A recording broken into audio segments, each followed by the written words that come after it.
কোরবানির সময় যদি কেউ ভুলে যদি বিসমিল্লাহি আল্লাহু আকবার বলা ভুলে যায় তাহলে কোরবানি হবে কিনা, এই প্রশ্নটা অনেকের আছে না নেই?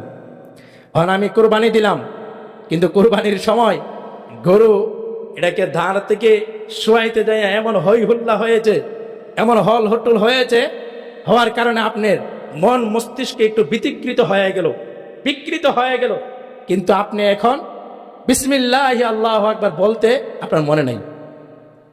কিন্তু আল্লাহ তাআলার নামে বিসমিল্লাহি আল্লাহু আকবার না বলে জবাই করলে তো আমরা জানি অনেকে কুরবানি হবে না।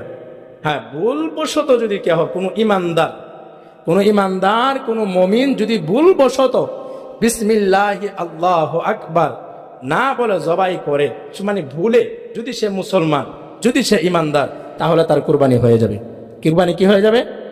হয়ে যাবে, কোনো অসুবিধা নেই তার।